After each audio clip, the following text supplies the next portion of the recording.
할렐루야, 감사합니다. 오늘 함께 나눌 말씀은 사도행전 28장 1절에서 15절까지의 말씀입니다. 우리가 구조된 후에 안즉 그 섬은 멜리데라 하더라. 비가 오고 날이 참해 원주인들이 우리에게 특별한 동정을 하여 불을 피워 우리를 다 영접하더라. 바울이 나무 한 묶음을 거두어 불에 넣으니 뜨거움으로 말미암아 독사가 나와 그 손을 물고 있는지라. 원주민들이 이 짐승이 그 손에 매달려 있음을 보고 서로 말하되 진실로 이 사람은 살인한 자로다.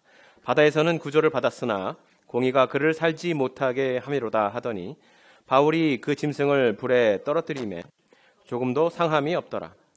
그들은 그가 붙든지 혹은 갑자기 쓰러져 죽을 줄로 기다렸다가 오래 기다려도 그에게 아무 이상이 없음을 보고 돌이켜 생각하여 말하되 그를 신이라 하더라.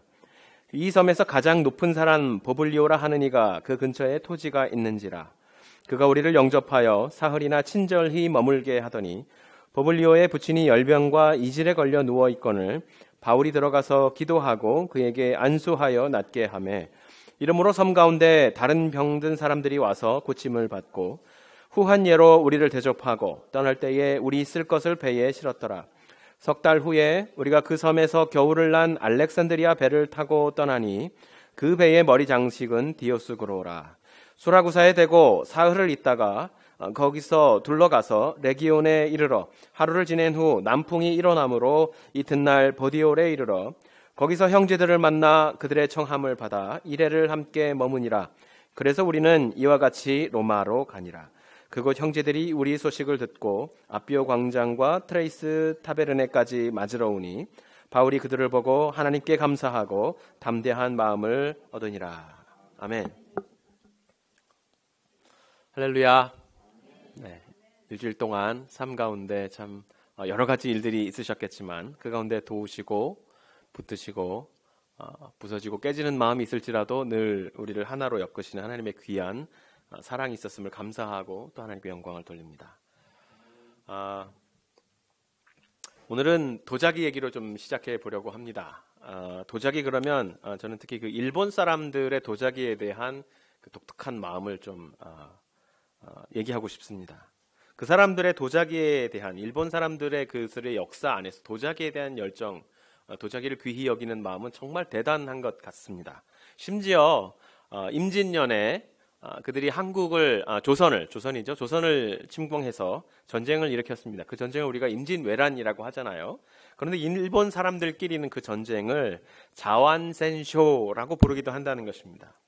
이 자완센쇼라는 일본 말을 번역하면 도자기 전쟁이라고 해요. 도자기 전쟁. 그만큼 이들이 도자기를 한국에서 만든 도자기를 귀하게 여기고 그 도자기를 다 가지고 싶은 그 욕구가 아주 강해서 도요토미 히데요시가 전쟁을 일으켰다라는 얘기까지도 한다는 것입니다. 실제로 일본의 사무라이들이 싸움만 좋아하는 것이 아니라 그들만의 어떻게 보면 어울리지 않는 듯한 고상한 문화가 있는데 그게 바로 다도였습니다. 다도였어요. 특히 그들은 이 다도를 즐김에 있어서 차를 담아 마시는 다기를 아주 소중하게 생각했습니다. 그 중에 그들이 가장 소중하게 여기는 다기가 바로 이도다완이라고 하는 우리나라에서는 막사발로 쓰는 밥을 담으면 밥그릇이 되고 차를 담으면 찻잔이 되고 막걸리를 담으면 술잔이 되고 개 밥그릇을 담아주면 개밥그릇이 되는 그런 막 굴리는 그릇인데 일본 사람들은 이 백제의 혹은 조선의 혹은 그 이전의 도공들을 데리고 가서 그들이 만들어준 이 막사발 이름을 이도자완이라는 이름을 붙여서 아주 소중히 다뤘다는 것입니다. 실제로 이 이도자완이 지금 일본의 국보예요. 국보로 등록이 되어 있습니다. 그처럼 이들은 차를 담아서 마시는 이 이도자완을 상당히 귀하게 여겼습니다. 그러다 보니까 이 도자기 자체를 귀하게 여기는 마음이 어떻게까지 나타났냐면 이 도자기가 깨졌을 때 그 깨진 도자기마저 함부로 내다 버리지 않고 이것을 잘 간수했다가 이 도자기를 워낙 귀한 물건이다 보니까 다시 잘 원상복구해서 사용하는 특별한 기술이 그들 사이에 발전하고 전승되어 왔다는 것입니다. 일본 말로 이것을 이 도자기를 복원하는 기술을 킨츠쿠로이라고 한다고 해요. 킨츠쿠로이. 부서진 도자기의 조각들을 버리지 않고 잘 모아서 온나무 진액으로 만든 접착제로 잘 붙여서 원래 모양대로 만든 다음에 그 적합한 자리에 황금을 칠하는 것입니다. 그래서 보면 그 도자기의 모습이 원래 깨지기 전의 모습보다 훨씬 더 아름다워진 모습이라는 걸 발견할 수 있어요. 백문이 불여일견이라고 제가 사진을 좀 준비해 왔어요. 보시면 바로 알 수 있으실 것 같아요. 어떠세요? 깨진 도자기가 원래 모습보다도 더 아름다워지지 않았나라는 생각을 저는 이것을 보면서 하게 돼요. 한 슬라이드 더 보여주시죠. 네. 참 아름답잖아요. 그렇죠? 네. 가만히 보고 있으면 이렇게 여러 조각으로 깨지고 흩어져 버린 그릇들을 다시 붙이고 금칠을 해서 복원한 모습, 이 모습이 도공이 원래 담으려고 했던 그 그릇의 원래 모습에 담긴 아름다움보다 훨씬 더 아름답다라는 생각을 저는 하게 되는데요.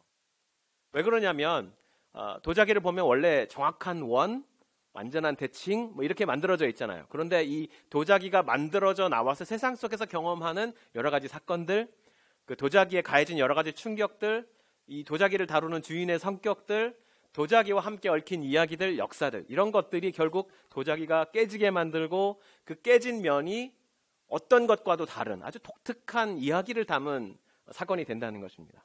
근데 중요한 것은 이 깨진 도자기를 버리지 않고 도자기를 만든 도공의 마음과 또 도자기를 가진 주인의 마음이 이것을 소중히 여기는 마음이 결국은 이것을 다시 복원하고 더 아름답게 만들었다는 데서 우리는 이 킨시크로이라는 공예, 제가 공예라고 했죠. 예술이라는 말이에요. 이 예술에 담긴 아름다움 혹은 그 가치를 깊이 생각해 보게 되는 것입니다. 제가 여기서 몇 가지 두어 가지 깨달음을 얻었습니다. 예술의 경지라 할 이 공예, 제가 공예라고 했는데요. 그 바탕에 도자기를 만드니 혹은 도자기를 소유하고 있는 주인의 마음이 있다. 이것을 소중히 여기는 마음이 있다라는 것입니다. 이 마음에서부터 도자기를 복원하는 이 예술이 발전되었다라는 것이죠. 창조자의 변하지 않는 사랑과 변하지 않는 애착과 변하지 않는 그 약속이 이 깨진 도자기를 다시 회복시키시는 그 마음이 있다라는 것이죠. 그래서 그것은 부서진 것들, 모든 망가진 것들이 다시 회복되는 그 회복의 시점을 향하고 있다라는 것을 우리는 발견할 수 있습니다. 두 번째 생각은 흉이라는 것입니다. 흉이라는 말은 사실은 남의 부끄러움을 살 만한 약점 혹은 수치라는 말이죠. 그죠? 그런데 이 도자기를 복원하는 기술을 바라보면 이 흉을 가리는 것이 아니라 일부러 더 떳떳하게 드러내고 또 그 흉 자체를 더욱더 아름답게 만들어 간다라는 것을 우리가 볼 수 있습니다. 흉터가 그 사람을 더 아름답게 한다. 흉터가 그 깨지고 상처 입은 것을 더 아름답게 한다는 것. 그것이 회복됐을 때 더 귀해진다는 것. 우리는 여기에서 우리를 다루시는 하나님의 손길을 발견할 수 있지 않나라는 생각이 들었습니다. 이리저리 부딪히고 찢어지고 상처 입은 우리들을 처음 지으셨을 때 그 마음 그대로, 그 사랑 그대로 여기시고 다루시는, 다가오시는, 만나주시는 그 하나님의 마음. 그렇게 깨지고 부서진 우리의 영혼과 삶을 매 순간 고치고 또 고치고 다시 회복시키시는 그 하나님의 손길을 우리가 발견하게 된다고 저는 생각했습니다. 오늘 사도행전 28장 전반부 1절에서 15절의 말씀에서도 우리는 본문의 저자인 누가가 그 깨져버린 배, 깨져버린 공동체, 삶이 산산이 부서져 버린 사람들에게 주어진 멜리데라는 섬, 이 구원의 섬, 그 구원의 선물이자 구원의 장소인 이 멜리데라는 곳에서 일어나는 사건, 그 사건이 가지고 있는 의미들, 이것들을 이야기의 형식으로 그대로 우리에게 전해주고 있다라고 저는 생각합니다. 오늘 그것을 저와 함께 밝혀보고 그 의미가 무엇인지를 찾아보려고 합니다. 저는 이 아드라무테노라는 배, 이 한 배를 탄 사람들이 풍랑을 거쳐서 끝내 배가 파손이 되고 그 배를 버리고 헤엄쳐서 멜리데라는 섬에 도착하고 또 그 멜리데에서 일어난 일들의 일련의 과정들, 그 산산이 부서진 공동체를 정교한 예술적인 사랑이 담긴 만짐을 통해서 다시 복원해내시고 더욱 아름답게 빚어내시는 하나님의 손길을 우리가 이곳에서 말씀에서 발견할 수 있다고 생각합니다. 이미 27장을 우리가 읽어가면서 이 배가 항해하는 과정에서 일어난 많은 일들을 우리는 이미 함께 살펴보았습니다. 이 배에 여러 계층의 사람들이 있었습니다. 배의 리더십에 해당되는 백부장과 선조와 선장이 있었고, 백부장의 명령을 따르는 군사들이, 로마의 군인들이 있습니다. 배의 항해를 위해서 고용된 전문 인력들인 선원들, 사공들이 있습니다. 그리고 바울을 포함한 죄수들이 있고, 로마를 향해 함께 가고 있는 익명의 승객들이 있습니다. 그리고 바울이 대표하고 있는, 바울과 함께 가고 있는 우리라고 표현되어 있는 그리스도인들, 즉 신앙 공동체가 이들과 함께 배를 타고 가고 있습니다. 27장의 내용을 보면 우리는 이 배가 풍랑을 만나는, 유라굴로라는 풍랑을 만나는 근본적인, 가장 기본적인, 원초적인 이유가 바로 이 배가 결국 파선할 수밖에 없는 필연적인 이유가 각 계층들과 집단들 사이에서 작용하고 있는 이기심이라고 우리가 말씀을 통해서 확인했습니다. 백부장과 선조와 선장은 그들의 편의와 경제적인 이익을 위해서 위험을 무릅쓰고 생명을 존중히 여기지 않고 그저 그들의 이익만을 위해서 그 위험한 겨울에 항해를 강행합니다. 사공들은 어느 사회에나 있는 일종의 전문가 집단일 텐데, 그들을 인정해주고 잘 대우해 줄 때에는, 안전할 때에는 그 자리를 잘 지키다가도 사회가 그들의 실수와 책임을 묻기라도 할라 치면 어느새 어디론지 사라져버리고 시치미를 떼고 책임을 회피하는 그러한 이기적인 행동을 하고 있습니다. 지금 그들이 배를 버리고 떠나면 다 죽을 수밖에 없는 상황임에도 불구하고 그들은 그 책임 추궁이 두려운 나머지 배를 버리고 도망가기로 했습니다. 백부장과 로마의 군사들은 이 배를 다스리는 공권력입니다. 이들은 손에 쥐고 있는 칼과 창과 방패의 힘을 너무 경솔하게 사용하고 있습니다. 사공들이 도망치려고 하자 그거를 막으려고 거룻줄을 끊어서 그 소중한 거룻배들을 그냥 바다에 다 떠내려 보내버렸습니다. 결국 안전하게 탈출을 할 수 있는 방법 자체를 없애버리는 것입니다. 그래서 어쩔 수 없이 난파 한 배를 버리고 육지까지 헤엄을 쳐서 가야 할 상황이 되자 그들은 죄수가 도망쳐서 자기들에게 책임이 올 것을 두려워해서 이 죄수들을 아예 다 죽여버리자라고 백부장에게 건의를 하는 아주 큰 죄악을 저지르려는 태도를 보이고 있기까지 합니다. 뿐만 아니라 이 배에는 리더들의 잘못된 판단과 힘든 자들의 칼에 눌려서 모든 종류의 위협에 가장 위험하게 노출되어 있는 익명의 사람들도 있습니다. 그들은 희생자지요.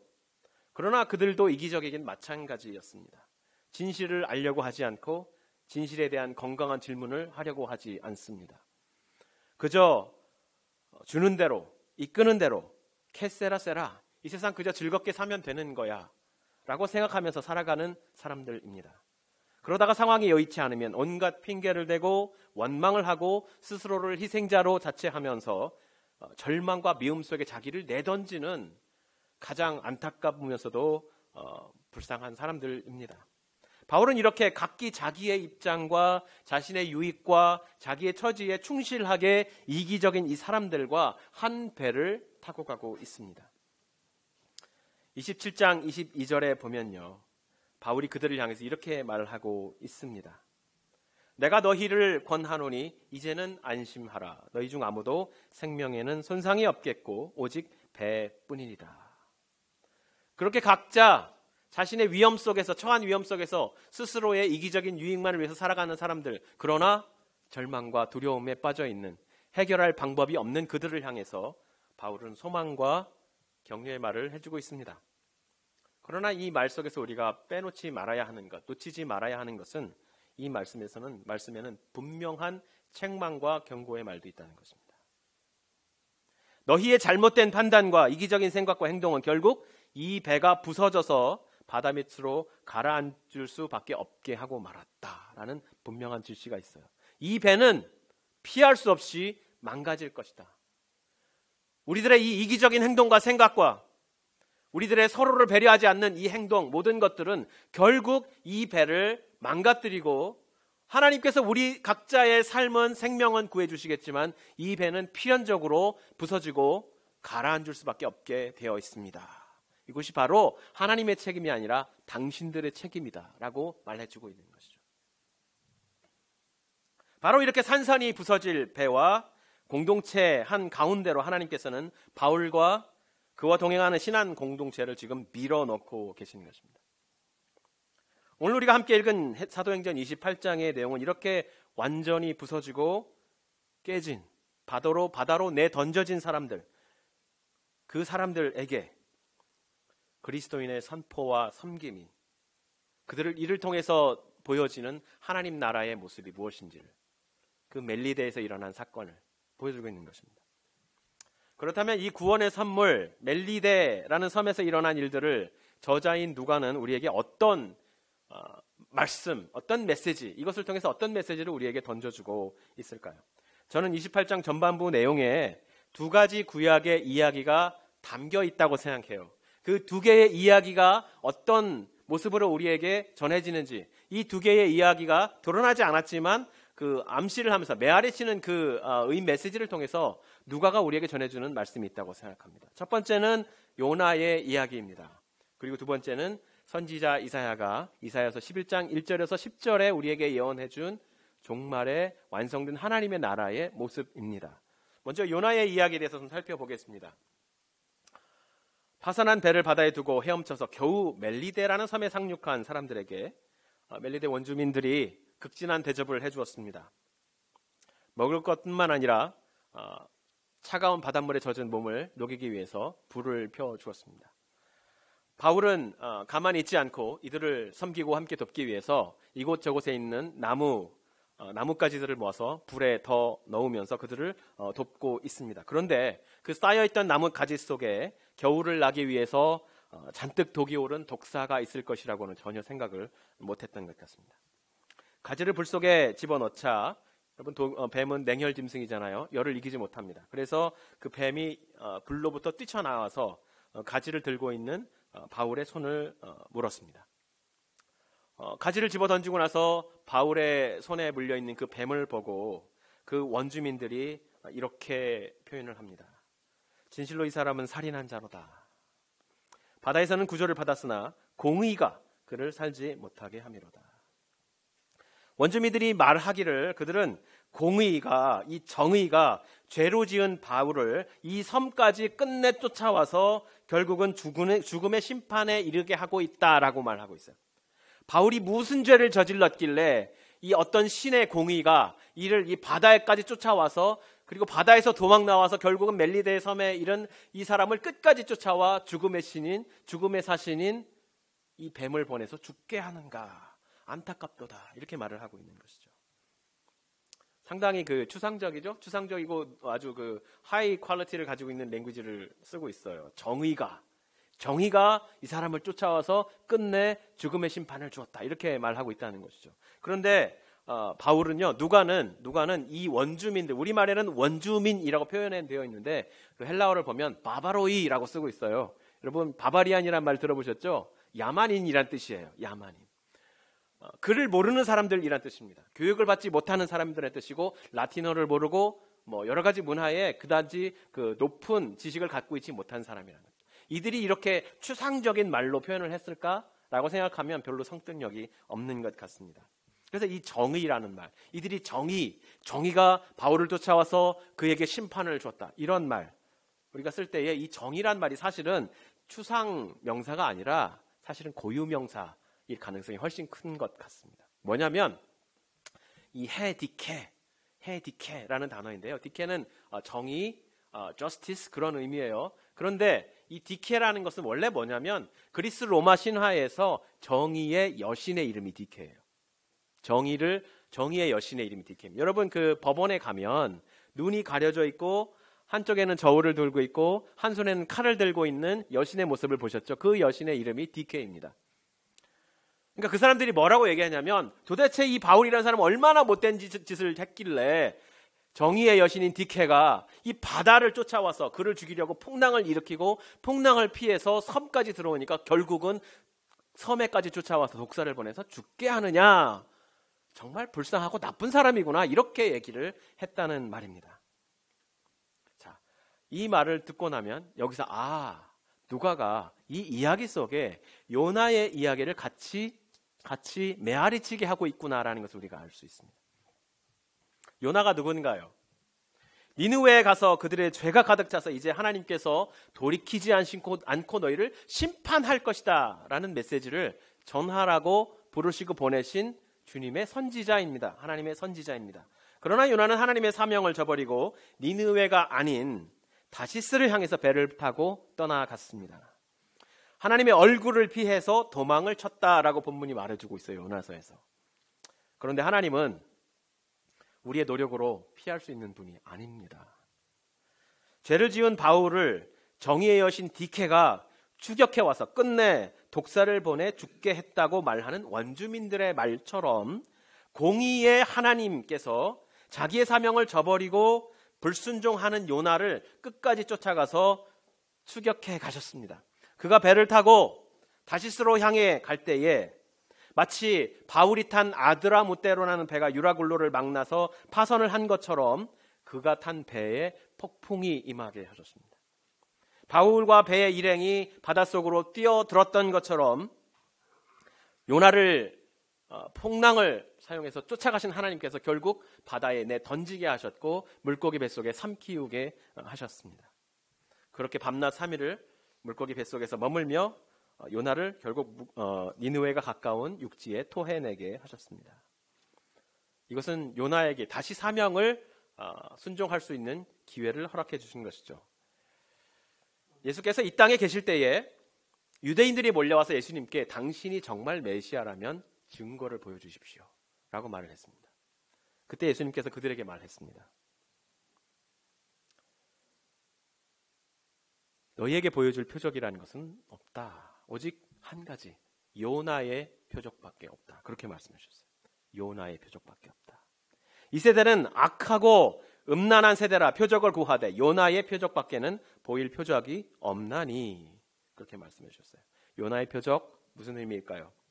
요나서를 보면 요나는 끝까지 니느웨가 회개하고 하나님께 돌아오는 것을 싫어하고 있습니다. 죽기보다 싫어하고 있어요. 사실 처음에 요나가 하나님의 사명을 저버리고 다시스를 향해 멀리 떠나버린 이유도 바로 그 이유 때문입니다. 요나는요, 하나님의 뜻을 모르는 사람이 아니었어요. 몰라서 그렇게 한 게 아니었어요. 하나님께서 요나에게 너 가서 니느웨에 심판의 음성을 전해라, 심판의 메시지를 전해라 라고 말했을 때 요나는 그 하나님의 심판에 담겨진 분노, 그 깊이에 그 분노보다도 훨씬 큰 하나님의 사랑이 있다는 것을 알았습니다. 만에 하나 니느웨 사람이 하나님 앞에 회개하면 하나님은 분명히 그 심판을 포기하시고 다시 이들에게 회개의 영을 부어주시고 이들이 하나님께로 돌아오게 하실 것이다. 하나님은 그런 하나님이다. 요나가 알았어요. 그런데 요나는 싫은 거예요. 니느웨 사람들이 회개하는 게 싫은 거예요. 계속해서 이스라엘을 침공해서 그들에게 고통을 주고 그들의 부녀자들을 겁탈하고 그들의 곡식을 빼앗아가고 그들의 재산을 몰수해가고 사람들을 죽였던 그 니느웨 사람들이 하나님께 용서를 받는 것, 그들이 회개의 영을 받아서 하나님께로 돌아오는 것, 그것이 죽기보다 싫었던 것입니다. 그렇기 때문에 그는 하나님께로부터 피할 수 없다라는 것을 알면서도 적어도 하나님께서 심판할 때까지만 도망을 다니자. 그러면 그들을 심판하시겠지. 그렇게 생각하고 다시스로 도망을 간 것입니다. 그런 요나를 쫓아서 하나님께서 폭풍까지 동원해 가시면서 요나를 쫓아가셨어요. 물고기까지 정말 우리가 사람들이 많이 믿지 않는 정말 이게 정말이야라고 믿지 않는 그러한 희귀한 사건까지 일으키시면서까지 요나를 쫓아가셔서 요나를 다시 데리고 오셨습니다. 하나님 왜 그러셨을까요? 하나님의 명령을 어긴 요나가 믿고 괘씸해서 그러셨을까요? 이 녀석이 내 말을 어겨? 어디 한번 두고 보자. 니느웨 사람들을 죽이기 전에 내가 너를 먼저 가만히 두지 않겠다. 이렇게 말씀하시고 요나를 쫓아가셨을까요? 저는 그렇지 않다고 생각합니다. 여기에는 두 가지 이유가 있다고 생각해요.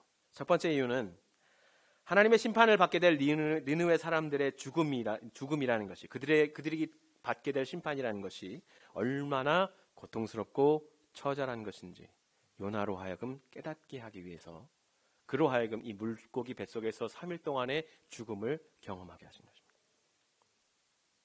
그것을 맛보고 깨달아서 니느웨 사람들을 지독하게 미워하는 요나의 마음에 조금이라도 긍휼이 생기게 하시려는 하나님의 배려였다라고 저는 생각합니다. 두 번째 이유는 죽어가는 니느웨 백성을 향한 하나님의 마음이, 불순종하여 사명을 저버리고 떠난 요나를 대하는 하나님의 마음이 바로 그 물고기 뱃속과 같이 어둡고 검게 타들어가는 고통이라는 것, 그 하나님의 고통을 알게 해주시기 위해서 요나를 끝까지 추적해 가셔서 물고기가 그를 삼키게 한 것이라고 저는 그렇게 생각합니다. 요나가 물고기 뱃속에서 경험한 그 죽음의 고통은 장차 이스라엘과 열방의 모든 죄인들을 위해 그의 아들을 보내 십자가의 죽음을 당하게 하시기까지 하나님께서 세상을 그토록 사랑하셨다는 그 사랑을 오늘 우리에게 깨닫게 하시기 위한 하나님의 배려이고 용서의 말씀인 것입니다.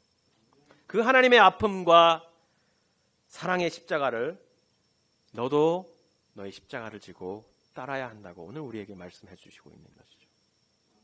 바로 그 말씀, 바로 그 메시지가 오늘 요나에게 끝까지 추적해 가시는 하나님을 통해서 들려지고 있는 것입니다. 바울도 누가도 알고 있었던 것 같습니다. 예수께서 말씀하신 요나의 표적이란 무엇을 의미하는지, 바울과 요나의 이야기는 마치 거울을 대하듯 닮아 있죠.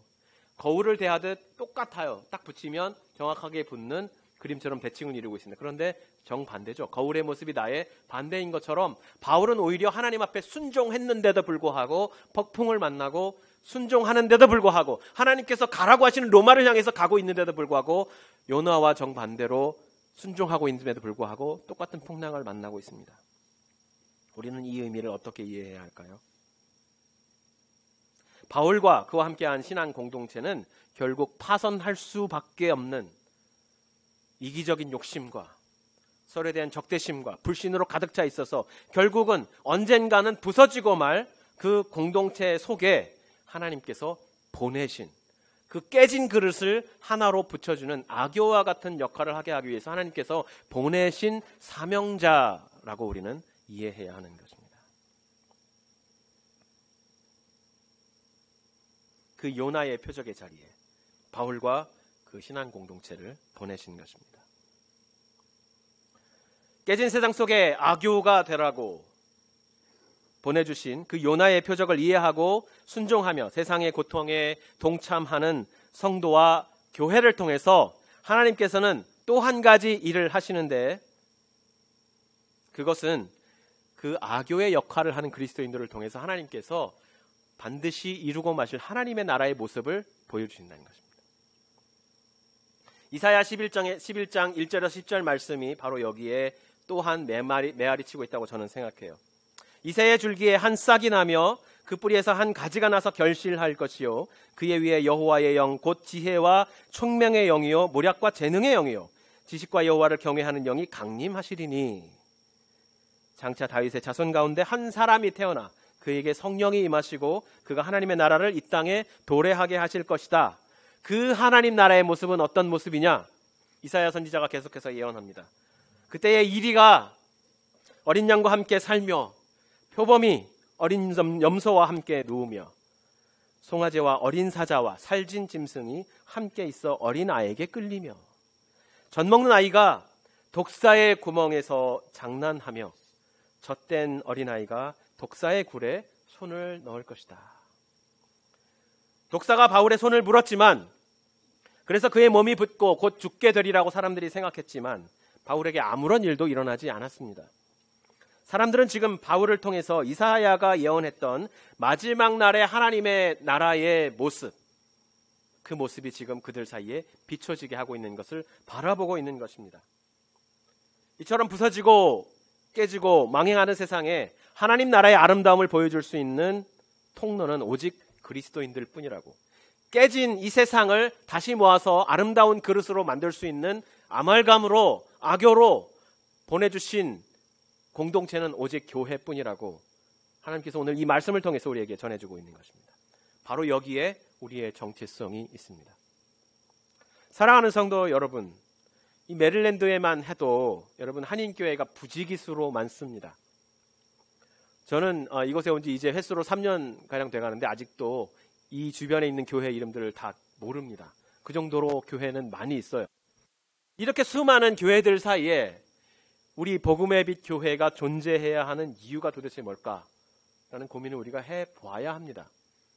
우리는 왜 우리라는 교회, 복음의 빛 교회라는 교회가 꼭 있어야 합니까? 그냥 있거나 말거나 하는 것이 아니라 왜 꼭 있어야 합니까? 우리는 왜 꼭 이곳에 모여야 하고, 우리는 왜 꼭 이곳에서 하나님께서 우리에게 주시는 말씀을 들어야 하고, 왜 우리는 꼭 이곳에 모였다가 다시 삶 속으로 흩어져야 합니까? 그 정체성에 관한 심각한 고민을 해야 합니다. 제가 우스갯소리로 가끔씩 우리 교회가 대형 교회가 되기 직전, 바로 직전에 있는 교회입니다. 이때 우리가 정체성에 대해서 고민해야 합니다 라고 얘기를 하지만 이것이 여러분 완전히 농담이 아니에요. 우리에게 주어진 이 정체성에 대한 심각하게 고민할 수 있는 기회, 여러분 이 기회를 지금 놓치면 언제 또 하겠어요? 여러분 보시죠. 저 큰 교회들 스스로의 정체성을 가늠하지 못해서 복음을 전할 수가 없어요. 복음을 복음대로 전하면 사람들이 남아있지 않아요. 예수께서 과연 어떤 분이신지 있는 그대로 성경이 말하는 예수를 그대로 전하면 사람들이 남아있지 않는단 말입니다. 예수를 예수로 전하지 못하는 교회가 여러분 교회 아니죠. 너무 야박하고 너무 심하게 말하는 것이 아닌가라고 묻겠지만 저는 그렇게 말하고 싶어요. 예수를 예수로 소개하지 못하면 교회 아닙니다. 교회 아니어야 하고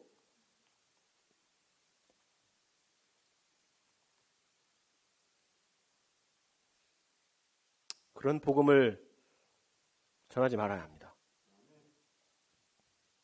우리 교회가 그렇게 되지 않으리라는 확신이 없어요.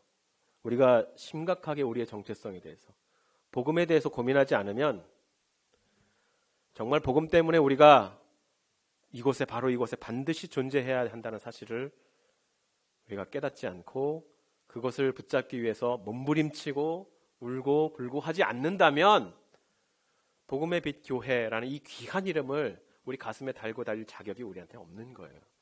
얼마나 귀한 이름입니까? 복음의 빛 교회. 왜 우리는 부름받았습니까? 왜 우리는 지금 이곳에 바로 여기에 함께 복음의 빛 교회입니까? 하나님께서 우리를 이 세상에 들어가 깨진 세상을 붙이는 아교가 되라고 부르셨기 때문입니다. 우리를 하나님의 나라를 비추어 줄, 우리가 옛날에 어릴 때 많이 노래했잖아요. 사막에 샘이 넘쳐 흐르리라. 그죠? 독사굴에 어린이가 손 놓고 장난쳐도 물지 않는 그 세계를 이 땅에 보여줄 수 있는 유일한 공동체, 예수 그리스도의 몸된 교회.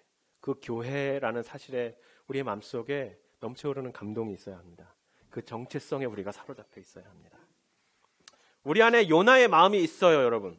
우리를 대적하고 우리를 미워하는, 핍박하는 이 세상이 회개하고 하나님께로 돌아오는 것을 싫어하는 마음도 있단 말이에요, 우리 안에.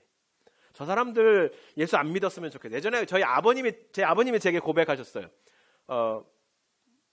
교회에 우리 아버님을 힘들게 하는 성도들이 같이 있었는데 새벽 예배에 나가면 아버지보다 먼저 나와서 기도하고 있는 거예요. 그러면 가면서 속으로 너는 나왔으면 좋겠어. 그런 마음이 마음속에 막 일어난다는 것입니다. 아, 내가 이러면 안 되는 줄 알면서 내 마음속에 당신은 교회 좀 안 왔으면 좋겠어. 이런 마음이 목사의 마음속에 생긴다는 거예요.